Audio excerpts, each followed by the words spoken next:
purple buff, magsisimula ang ating mga junglers. Ramdam na natin agad ang pagiging crucial pagdating doon sa unang pag-level 4. So again, there is a lot of difference in terms of the heroes para sa ating mga junglers. So para dito sa side ng Blacklist International, more makunat, mas kaya nilang tumagal pagdating doon sa mga dances. At para naman dito sa isang Nolan, as much as possible, gusto mo yung mga panggulat na positioning na bigla ka namang burst.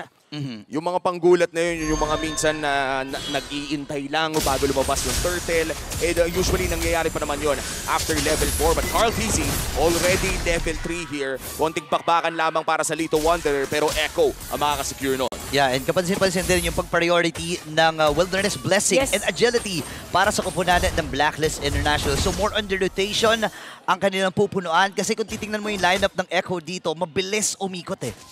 Sobrang ganda na binanggit mo yan kasi kung pansin natin, even na si Edward ay naka-Wilderness. So ibig sabihin, makikita talaga natin siya pagdating sa teamfight. The usual playstyle for Edward na nauuna din pagdating doon sa mga initiation para sa ng Blacklist. Paminsan-minsan nga sila pa ang nag-i-initiate mismo with the final slash. Kaya naman kailangan natin bantayan si Agent Zero in this match.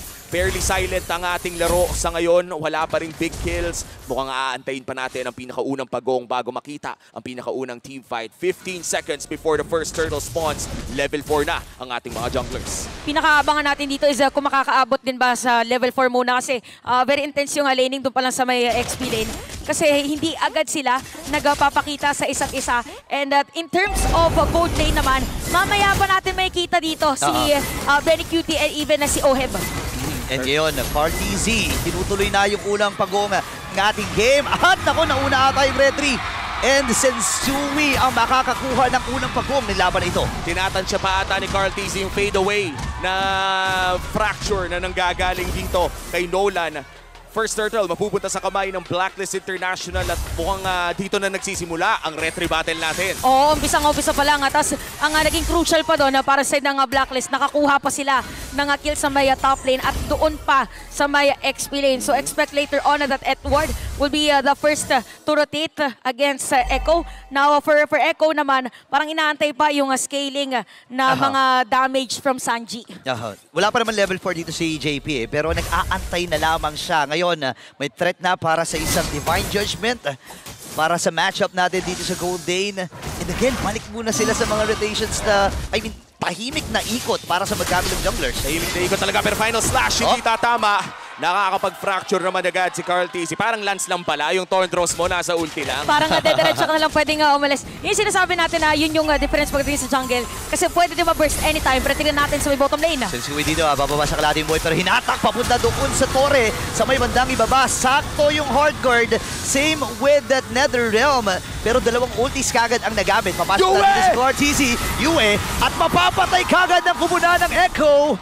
Makakabawi sila ng isang kill doon. At dahil nagamit nila yung dalawang crucial na defensive ultimate sila ay bigla ang na-burst si Yue. Blacklist International, nawalan sila ng kanilang position 4 pero wala pa naman kasing malaking objective. At saka yung Faramis din ay mabilis din na talagang mag-respawn lalo na pag merong stack. But for Echo, maganda sa ginagawa nila ngayon is as much as possible, tinatry din lang gumawa ng play. So 4 minutes sa laban natin. Almost same at pantay lang din talaga ang laban. But in terms of the gold laners, actually almost the same. Pero crucial dito, somehow yung pa 100-100 na kalamangan in terms of gold. Kasi pwedeng may mauna na magbuo ng Legion Sword for both. Hindi lang Legion Sword, pati na rin yung crit item, yung extra 8%. Laking bagay ni Lon. Carl TZ nasa turtle pit na. Sino makakapag-secure ng second turtle? Tutuloy na nila at ilalayo muna ni JP. Libreng pagong para sa Echo.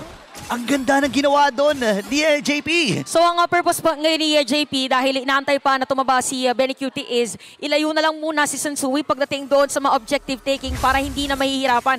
Kasi possible kung mapipilitan na magkaroon ng teamfight, mababurst pwede si Carl TZ kasi hindi ganun kakunat yung hero niya. At kagabi pa natin nakikita ito mula kay JP. Talagang nilalayo niya mga junglers every time na nagkakadya siya para siguradong sa kanilang mapupunta ang objectives. Echo ngayon ay napantay na ang kanilang turtle score against Blacklist International pero wala pa rin nakakalamang ng malaki sa labang ito. Early swap lane ng ating makikita. Yun nga pero nakita na rin with the Dazzler Echo. Ngayon Edward, bibitawan na rin yung ultimate dito ni Sanford habang madabangga.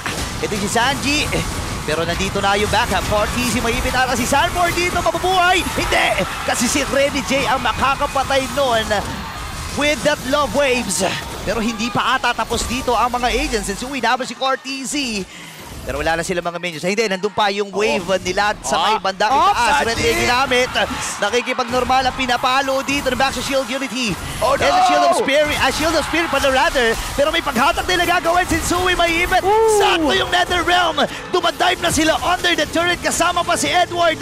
5 na sa mga miyembro ng Blacklist ang naroon. At magiging successful ang pagbasag nila sa may top lane. Napakaagang 5-man rotation mula sa Blacklist International. Hindi pa rin natatapos yung mga labanan dito dahil si Sensui naman ata magkakaroon ng bakbakan kay Cortezy. Lugi ata siya dito ang makakatakas with Sliver of HP. Habang si Edward ay tatamaan. Mainit! Mainit yung mga players natin yun. But we have to commend yung ginawa dito ng Blacklist International sa may top lane. Hindi natin ina-expect na ganun katagal agad ang pwede na ma-force na team fight pagdating doon sa may top. Again, nakuha sila ng Torre na at the same time. Hindi na expect ng Echo na magtatagal pa nga at magsistay doon. Kaya naman nagkaroon din na ibang casualty for them. But for Echo, nakikita din natin na nagre-retaliate sila. And sa may bottom lane, naramdaman yata na possible pwede magkaroon ng kill or para maging mas mabilis na nandun na siya sa may bandang ibabang lane. At nagkaroon pa nga ata ng turtle take doon sa may bandang itaas. That's the second turtle going to the hands of Echo. At mukhang preemptive ang nakita nating heart guard mula kay Renny J kasi nakaramdam din ata na may Kaja, na may flicker. Kagabi pa natin napapansin, no, kapag may flicker yung Kaja, parang alam na ng mga pro player na may mangyayari. Parang warning shot yun. Wala ka pang ginagawa. Pag nakita na merong binibilang kasi yan eh. Parang 28 seconds pagkakaroon ulit ng flicker. Yun na ang warning shot. So para din mabilis na matulungan dito si Oheb na makapag-farm. Dahil nga din naman roamer ang hero dito or ang role ni Renny J. Pero Retria, ginamit na ng Sensui habang conceal. Palayo lamang ang mga orca sa plano ng Blacklist International na pagsugod. Ngayon, bilhin ng mga items. Available ang Heptasis. Same with the Dominance Ice para kay JP. Pero hahabol sana si Carl. Retria ginamit niya. Kaya lang kasi yung heal and yung sustain ay talagang nangingibabaw para sa mga agents. Crucial din ang item spike na to para kay Cortezy. The Heptasis unlocked para kay Nolan. Yung passive niya na may bonus damage na nga ang kanyang first attack ay mas lalo pang lalaki. Double armor penetration items na ang ating nakikita para sa side ng Echo. At talagang magugulat na tayo sa damage na pwedeng ilabas ni Cortezy. Kailangan mag-ingat ng Blacklist International, especially kung hindi up ang kanilang mga ultimate. Isa din sa mga kailangan magiging prepare dito ang Blacklist is yung mga biglaang divine judgment from JP, knowing na penetration ang kanilang sinecure muna magiging sa item. Ayun na naman, pero nakasalib na with the hard guard. Masyado ata malalim. Hindi, sakto lang! Kasi mapapatay kagad nila itong M4, MVP. Ngayon naman, hahabol pa rin ang Echo dito. Pero may pagbawi na gagawin ng Blacklist International. Sensui may even na ito yung Star Shatter. Mababa na ang boy ni Sensui dito. Mapapop na rin niya kagad yung kanyang Netherrealm. Napakarami nangyayari. Nabubulol na rin ako eh. Pwede pala yun. Yung tipo na nabubulol ka pa, bigla nag-flicker na si Edward. Grabe. Tapos may final slash yung animation na dala doon. Oo, nakita natin na talaga nagsasagutan lang yung ating mga players ngayon. And for Blacklist International, even for Echo, kailangan, di ba binanggit natin na gamit yung mga flicker, yung mga skills. This time around na merong Lord, since mainit sila ngayon pagdating sa teamfight, kailangan nilang kapitan yung kanilang mga ultimate. Wait lang. Grabe yung damage pero mapapasalim na with that hard guard. Habang si Sanford lalayo. And pasugod na ngayon ang members ng Blacklist International. Tumatama pa rin Star Shatter pero unahin na agad nila itong si Edward. Mababawasan yung setup mechanism dito ng Blacklist International at Echo ay tuloy-tuloy sa pag-abante. Tuloy ang Lord Dance. Echo ngayon ang may hawak ng kalamangan at nangangalati na nga ang buhay ng Lord. JP on the front lines. Wala pa namang Divine Judgment pero nandito pa rin si Sensui. Retry battle at napaka-importante nito. Benny nandun yung nakap pero walang mananakap yung Lord! Habang si Sanji tinamaan ng Star Shatter yung Lord na yun. Makukuha ng Echo pero si Oheb ay makakabawi din ng dalawa. 5-5 ang ating score. Grabe yung balita ng dalawang kupunan natin. Na take note na after the moment na yun ay wala pang Netherrealm Seaway. So if ever pa na nag-extend yung Echo, mukhang mas ma-extend pa yung laban. Pero maganda na nakuha nila dito yung Lord. Pero mabilis lang din naman na madedepensahan dito ng Blacklist International. Now waiting again for that flicker from Edward. Kasi parang inaantay ngayon ng Blacklist is magkaroon ng biglaang final slash flicker Nakalabang pa nga ata ang Blacklist doon in terms of Grabe. turn taken. Pero mukhang magkakaroon na ata ng teamfight dito si Setsui. Hindi hihilain ni JP at disengage muna ang call sa parehas na kupunan. Still, anybody's game in 10 minutes. 500 lamang, 700 lang ang lamang ng Echo. Grabe. Sobrang intense pero gano'n lang pala kalaki yung lamang. Pero makikita din natin na 5-5 nga yung score. So bantay na bantay. Yan na nga, may hakatake pero medyo na-delay ata habang nandun yung NetherRealm para sa panibagong buhay para sa Blacklist International. Hardcard para kay Oheb. Sanford dito ay umaabante pero walang magaganap na komosyon. Pahinga uli para sa magabilang kubunan. Ang ganda ng disiplina, no? Nakita nilang nag-Netherrealm na, nag-Heartguard na, nag-back na lang sila. Hindi na nila pinilit pa. Parang pwede lahat tayong matuto dito eh. Yeah. Parang lahat ng mga nag-RG pwedeng matuto dito eh. Oo, na pagka medyo delikado, huwag na ipilit pa. Delisata pero si Edward, hindi, si Cortez ang unang mamamatay. O ipapakakuha ng isa habang si Sanford ipapasok din. Kaya lang 5 members mula sa Blacklist International ang kanyang hinaharapan. Tinamaan dito ng Landshaker pero tumama din yung Star Squadron. And Benigute makakalipad. Sensui mapapatay niya. 2-4-1 na naging palitan na yon at lumamang ang Echo sa skirmish. That was a great engage mula sa Blacklist International. Pero yung counter-engage ni Sanford. Oo, sumakto din yung kanyang pagpasok doon. Tapos sama mo pa ng Astral Echo coming in from Sanji. So dahil nagkaroon ng Astral Echo, nagkaroon ng slow doon sa movement ng Blacklist, naging mas madali para dito sa kanyang pagtalon. Makikita natin, there is the Athena Shield already para dito kay JP. So yung pagsakit ng damage from Yue dahil meron ng Lightning Truncheon ay anytime pwede niyang saluhin. Makikita natin dito sa ating instant replay. There was, ito yung prior set ni Edward. Shaker. Tapos sumakto yung Earthshaker nga dito ni Sanford. Tapos again yung slow from Sanji. And dahil doon, naging madali para ma-proc yung crossbow of tank. Hindi, alam natin wala sa pinakatuktok ng meta itong pick na to, no? Yung Lapu-Lapu. Pero iba pa rin talaga kapag sobrang gamay ng player. Itong Lapu-Lapu again. This pick coming in from Sanford is something na nilabas niya sa kanilang M4 World Championship round at ramdam na ramdam natin kung bakit nga ba iyon naging kanyang signature pick. 10 seconds bago lumabas ang ating Luminous Lord na napaka-importante din. Yeah, sobrang sakto din kasi ng ginagawa dito ni Sanford. Yung mga previous fighter niya, nagbibigay ng hirap para sa Blacklist International noong umangat. And yeah, alam na natin na yung damage mula kay Cortez ay sobrang taas na rin.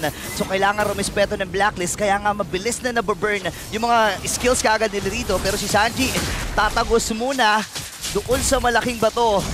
And Sensui at ang buong kubunan ng Blacklist International, binabalansin na rin nila saan tayo pupwesto. Kailangan talagang mag-ingat dito ni Sanji. Flicker already burned in Blacklist International. Ang ganda ng kanilang pwesto around the Lord area. Pero magkakaroon nga tayo ng bahagyang reset. Actually, a hard reset. Ihilain na ito ng Blacklist sa kanilang side. Oheb, mababawasan ng konti pero may life steal at sustain pa rin naman. 4-man Astral Echo at pepwesto na with a conceal play. JP, sino hinahanap niya? Pero sino napilit? Si Oheb! Pero sakto naman yung NetherRealm habang si Sensui dito. Unti-unti bumababay buhay dito mama yung Star Shatter. At si JP ang unang magiging casualty sa laban na iyon. Tuloy-tuloy si Oheb. Naka-activate na rin yung kanyang heavy crossbow at nakasalib si Renny J. Pero again, si JP lang ang magiging casualty sa laban na iyon. Ito yung sinasabi natin kanina, difference in terms of damage over time para sa lineup ng Blacklist International. Dahil meron sila makunat at madali din para sa kanila mag-burst. Naging mas madali para sa kanila makapag-secure ng kill against Echo. Nirarush ata nila pero si Edward ay nakaabante. Sanford, kailangan niya na tumulong with the bravest fighter habang figure na gamit na ni Edward. Lalayo na muna siya dito at malapit si Cortez. Kaya lang si Sensui ang magwawagi. Doon sa retry battle na yun at unti-unti mabagsak ang mga Orcas at ang Agent. Nakalamang sa laban na yun. 2 for none, tapos nakuha pa ang Luminous Lord, nakatore pa. Blacklist International, lulobo kanilang gold list. Sobrang hirap talaga kapag ka nakasakay na yung Angela sa isang Irithel. Mabilis na gumalaw, mas pabilisin mo pa na pwedeng pumunta at meron pang Lord dito sa may bottom lane. Nako, tatlo lang yung dead defense para sa Echo. Dinabas na yung ultra fast Irithel kasi ito na tayo. And nawala ata. Ngayon mamamatay din si JP habang Heartguard ay nakasalib na. Ngayon wala silang minions Good opportunity na para sa Echo na Benny. dumipensa. Kaya lang, andito yung Lord sa may bandang ibaba din si Sinubel Spawn. And si Sensui dito masyado talagang matibay. Renny J. At mamamatay si Sanford. Pwede ba mag-face up? Hindi, palayo muna sila rito. Wala na silang mga minions at successful ang pagdepensa ng mga Orcas. Pagdedepensa na talaga ang Echo. Bigla mong makikita na nagdilisik na ang mata ni Carl TC. That was a 4-man... Ano pangalan nun? Fracture! Oh, Ang sakit nun, men! Oo, Fracture, sakto sa pangalan ng kanyang skill dito. At makikita natin again for Blacklist International, they are at the lead, 2.2k. Pero hindi natin mapagkakailan na meron na yung damage dito ang Echo. Ang pinaka nagiging problema lang ngayon para sa ng Echo is ang hirap targetin talaga nung Oheb at saka Renny J. Kasi nandun lang sila sa likod. Tapos si Yue ay spam din ng spam ng kanyang mga skills kasi meron kang Enchanted Talisman. So yung cooldown reduction mo ay sobrang taas. Tapos parang pang-protectionan mo lang. At hindi na gano'ng kataas ang burst actually nung post-4 ng Echo. Kaya isang pitik ng Cult Altar, Netherrealm na nga pala ang kanyang pangalan. Nagiging counterplay para dito sa Blacklist. Now for Echo, kailangan nilang gulatin yung fracture na skill dito ni Carteezy. Kailangan talaga makakuha agad nila. No? Siguro kahit yung Angela o si Oheb. Kahit sino sa dalawa.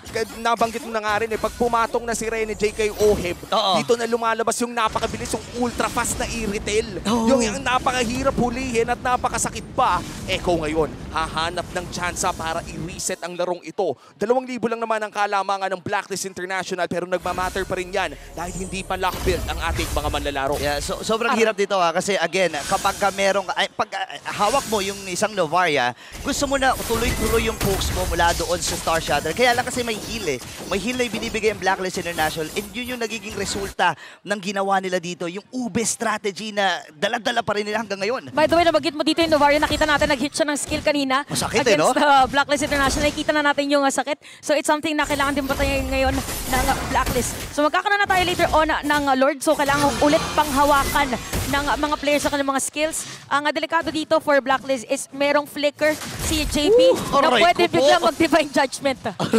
Aray! Sakit!